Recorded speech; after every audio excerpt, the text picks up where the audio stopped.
Irritate, aggravate, agitate, motivate.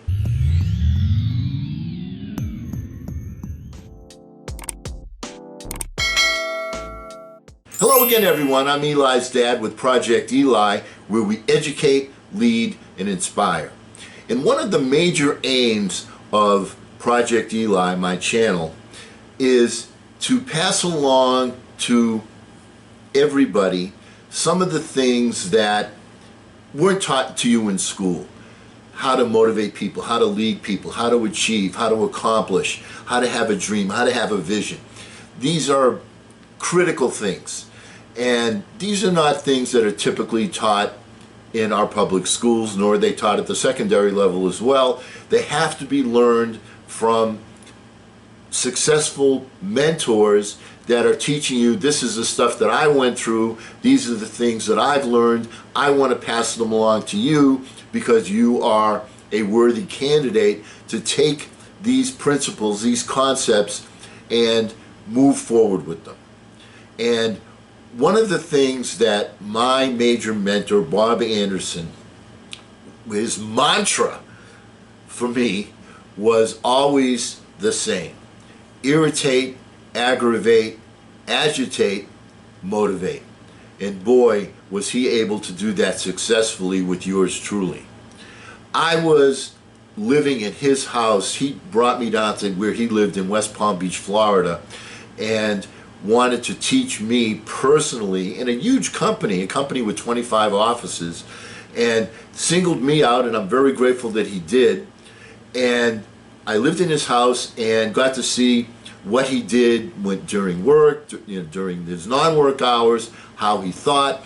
And these are things that are critical for people that want to become leaders, that want to become people that achieve things. These are things that he taught me, and once again, irritate, aggravate, agitate, motivate every single day. We would go to breakfast. He would find something that I had said, using it against me, for me, something that I had said, the vein would pop out on his neck, and he would get angry, he would be irritated, and then he would say, you know, Eli's dad, you're saying this, and then you're doing that.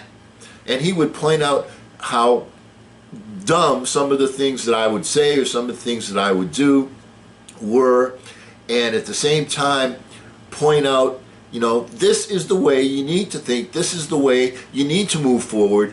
You need to stop doing the stuff that typical the rank and file people do, and if you want to be a leader, act like a leader. So every single morning before we would, we'd go, we'd have this restaurant, and he would get ticked off at me.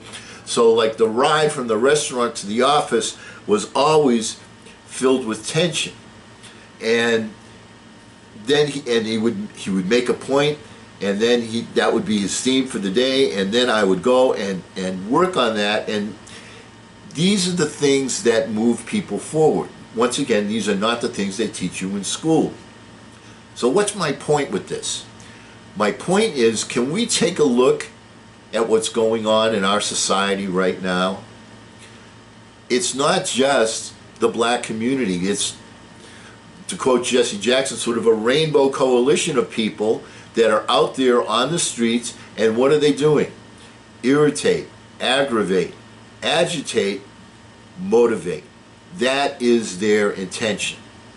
That is, they're trying to get the powers that be to do something, to make some changes, to change the inequality that exists in this country, which is noted for all men and women are created equal. We're not living up to that. That's not the mindset.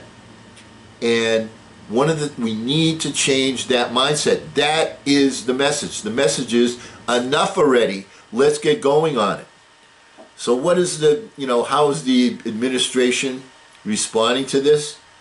They say things like, and I'm quoting here, when you look at how well the black community has been doing under this administration, nobody's done anything like we've done, unquote.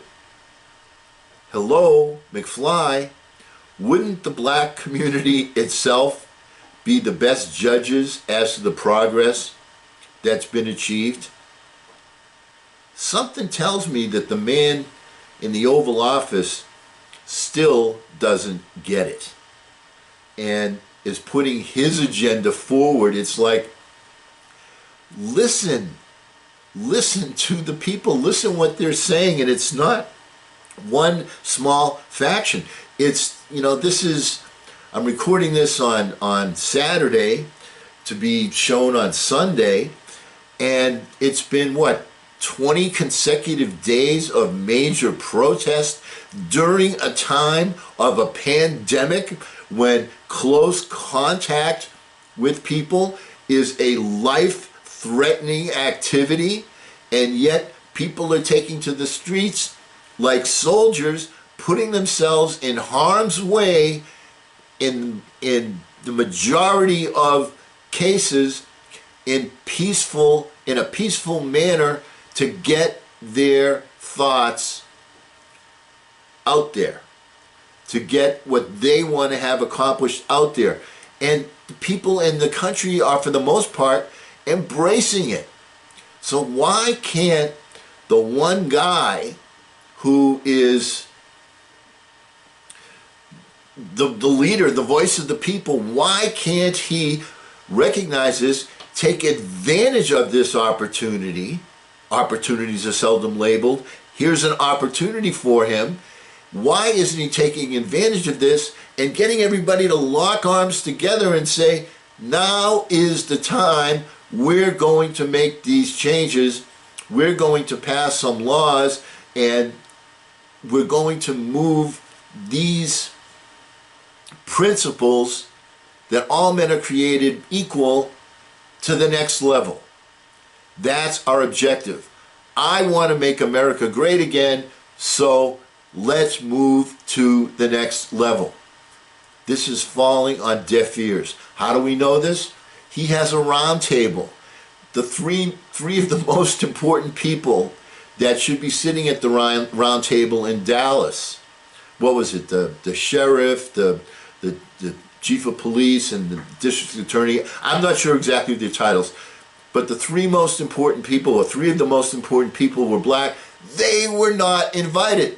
What message does that give to the public? It says, hey, I'm going to give you a whole bunch of rhetoric here. I'm going to pretend like, hey, I really want to get this thing done.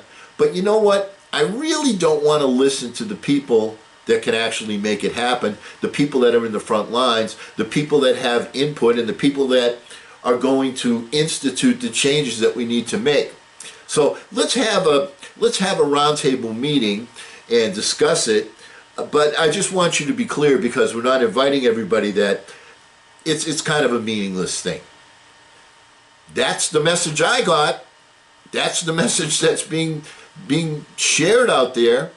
If you want to make changes, you have to involve the people that are going to make the changes, the people that have input, the people in the front lines.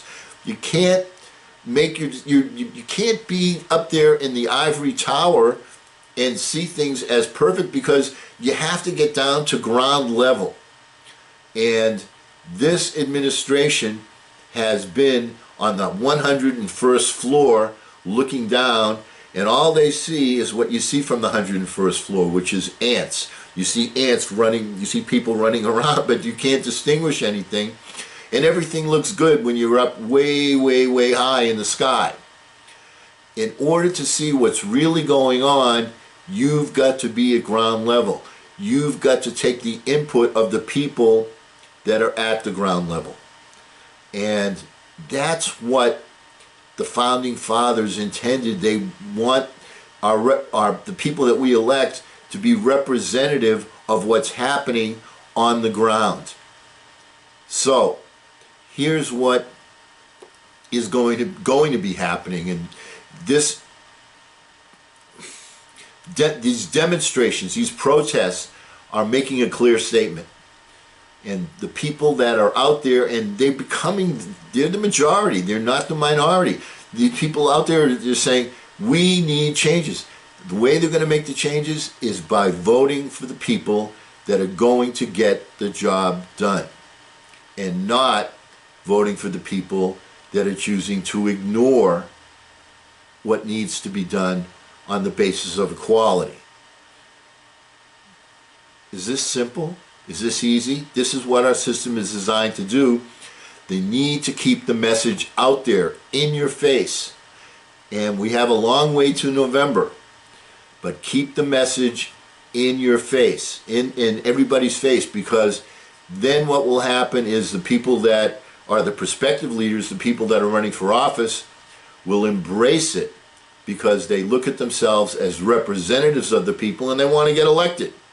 And so those are the changes that will be made. So this is a ground up mandate from the people, for the people, and by the people. And because we will never end a meeting on a philosophical note, remember, leaders irritate, aggravate, agitate, motivate. Remember, people in a movement irritate, aggravate, agitate, motivate. It works. It's a mantra to be followed. And because we will never end a meeting on a philosophical note, let's all get out there and charge! I'm Eli's dad.